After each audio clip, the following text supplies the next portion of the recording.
আর বাংলার ছেলেমেয়েরা যেখানে যাবে রিপোর্ট করতে তাদের পেটাও, রাস্তায় ধরো, ওদের মারো, অলিতে গলিতে যেখানে নিউজ করতে যাবে গ্রেপ্তার করতে হবে, মহিক রঞ্জনকে অবিলম্বে গ্রেপ্তার করতে হবে, বাংলার সম্প্রীতি বিনষ্টকারী মহিক রঞ্জনের অবিলম্বে গ্রেপ্তার করতে হবে। মহিক রঞ্জন তোমায় জানাই ধিক ধিক ধিক ধিক। আমরা এই যে কয়েকজন মিলে বসেছে এটা একটা প্রতীক, তার কারণ পশ্চিমবঙ্গের কোটি কোটি জনগণ মানে সেকুলার মানুষ, হিন্দু মুসলমান খ্রিস্টান বৌদ্ধ শিখ সকলেই মনে করছে বাংলাতে আর আমরা গণতন্ত্রের চতুর্থ স্তম্ভ বলে নাটক করা প্রচার করা আর বাংলাকে আর থাকতে দেব না, আর বাংলাকে আমরা বাংলা থেকে উচ্ছেদ করব। এটার জন্য আর বাংলার কর্মীরা, এটা আমি দায়িত্ব নিয়ে বলছি, এরা বলছে কিনা আমি জানি না, আর বাংলার ছেলেমেয়েরা যেখানে যাবে রিপোর্ট করতে তাদের পেটাও, যারা হিন্দু মুসলমান দাঙ্গা করবে, যারা আমার ভারতবর্ষের গণতন্ত্র ধ্বংস করবে, যারা সংবিধান ধ্বংস করবে, যারা সেকুলার বা ধর্মনিরপেক্ষ শব্দটাকে নিয়ে নাটক করবে, কুৎসা রটাবে, তাদের থাকার অধিকার নেই ভারতবর্ষে। সুতরাং আর বাংলাকে আমরা বাঙালিরা বাংলায় রাখবো না। আর বাংলা মহিক রঞ্জন বিশ্বাস থেকে আরম্ভ করে যারা এই চক্রান্তের সঙ্গে যুক্ত, বিজেপি আরএসএস এর হয়ে যারা কুত্তাগিরি করে দাঙ্গা লাগাতে চাইছে, রাস্তায় ধরে ওদের মারো, অলিতে গলিতে যেখানে নিউজ করতে যাবে ওদের পেটাও, পেটাও সারাদের।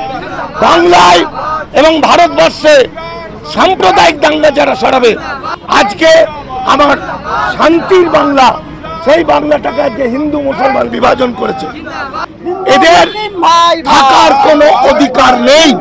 সুতরাং এটা আমরা একটা প্রতীক, কয়েকজন আমাদের পিছনে আছে কোটি কোটি মানুষ, কোটি কোটি গণতান্ত্রিক মানুষ, ধর্মনিরপেক্ষ মানুষ। আমরা চাইছি মহিক রঞ্জন বিশ্বাস, মহিক রঞ্জন কি টাইটেল ঘোষ এবং আর বাংলা চ্যানেল থাকতে পাবে না।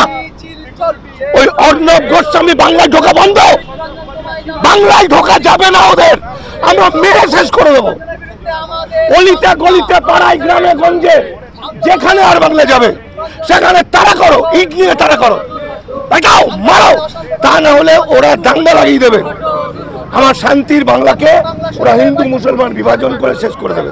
এটাও শুনলাম যে সেকুলার শব্দটা সংবিধান থেকে তুলে নেওয়ার কথা বলেছে মহিক রঞ্জন, কি বলবে? মহিক রঞ্জন যে শব্দটা বলছে আর হিটলার একই কথা বলেছিল। আরএসএস এর কুত্তা, শুভেন্দু অধিকারীর কুত্তা মহিক রঞ্জনকে পানিশমেন্ট দাও। আজকে ওর নামে কোর্টে মামলা হচ্ছে, কলকাতা হাইকোর্টে।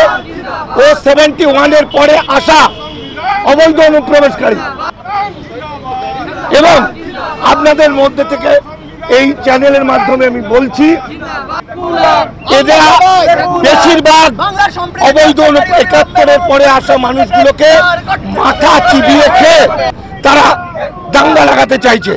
বিজেপি করা, আরএসএস বিজেপি করা বাংলাদেশিদের আমরা ধরিয়ে দেবো, আইনের আওতায় এনে দাও যারা বিজেপি করে।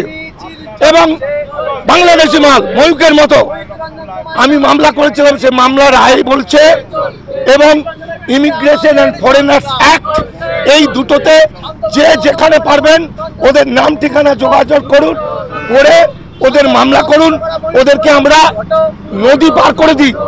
পশ্চিমবঙ্গটা বিশাল বিশৃঙ্খল হয়ে উঠবে, এই পরিস্থিতিটা আমরা দেখতে চাইছি না। সেজন্য আমরা চাইছি যে ওই রোগীটাকে এখান থেকে বের করে দেওয়া হোক এবং তাকে অবিলম্বে গ্রেপ্তার করা হোক, শ্রীঘরে পৌঁছে দেওয়া হোক তাকে। কারণ সে সংবিধানের বিরুদ্ধে কথা বলছে, যে সংবিধানের উপর ভিত্তি করে আমরা দেশবাসী রোজ সকাল ভোরবেলা থেকে আর সন্ধ্যে পর্যন্ত, রাত পর্যন্ত আমরা দিন কাটাই। প্রত্যেক দিন সকালবেলা উঠে আমরা রামের দোকানে চা খাই, আমরা শফিকের দোকান থেকে মুরগির মাংস কিনি। সেই সম্প্রীতিময় যে দেশটাকে যে বিনষ্ট করতে চাইছে, এবং তার মধ্যে যে অন্যতম প্রধান ভূমিকা পালন করছে এর মধ্যে থাকা রোগী মহিক রঞ্জন ঘোষ, তার গ্রেপ্তারের দাবিতে আমরা এখানে এসে উপস্থিত হয়েছি। প্রথম কথা একটা বলি, আমরা 47 পার করেছি, ছিনিয়ে এনেছি এই যে গুজরাটি সাম্রাজ্যবাদের খেদমত খাটবো বলে নয়। আমরা যে ব্রিটিশের জিঞ্জির ছিন্ন করেছি তো আর গুজরাটি সাম্রাজ্যবাদের খেদমত খাটবো বলে তো নয়। তো ভারতবর্ষ এখন যে পরিচালনা করছে সেটা হলো গুজরাটি সাম্রাজ্যবাদ। আমরা ভারত বলতে গুজরাটিটা বুঝি। আর আমার ভারত বৃহত্তর একটা গণতন্ত্র দেশ, আমরা সবাই সংবিধান মেনে চলি। ময়ূকের মতো যদি আমরা সংবিধান বিরোধী করতাম তাহলে ময়ূককে কবে পিঠে হাত পা ভেঙে দিতাম। কিন্তু আমরা শিক্ষিত সমাজের সচেতন নাগরিক, তাই আমরা ময়ূকের মতো এরকমই কুকুরের মতো আচরণ আমরা করি না। আর দ্বিতীয় কথা, গণতন্ত্র, আমার ভারতবর্ষ গণতন্ত্রের যে চতুর্থ স্তম্ভ, এই যে আমাদের বর্তমানে সম্প্রদায় সম্প্রীতির যে বিভাজন চলছে, আমরা চেষ্টা করব ইনশাআল্লাহ আগামীতে এই সম্প্রীতি আবার ফিরে আসবে। সম্প্রীতি যখন ফিরে আসবে তখন প্রয়োজন পড়লে এই যে বিভাজন তৈরি করা যে গণতন্ত্রের চতুর্থ স্তম্ভ, এটা পুরো ভেঙে গুড়িয়ে দেবো। যে প্রয়োজনে চারটে স্তম্ভের মধ্যে একটা ভেঙে দেবো, বগলে বাড়ি দিয়ে যেমন একজন প্রতিবন্ধী মানুষ চলে, গণতন্ত্রকে আমরা তিনটে ঠ্যাঙের উপর দিয়ে চালাবো। এদের মতো বিস্ফোরা সাংবাদিক সংবাদ মাধ্যম আমরা রাখবোই না এই ভারতবর্ষ গণতন্ত্রের দেশে।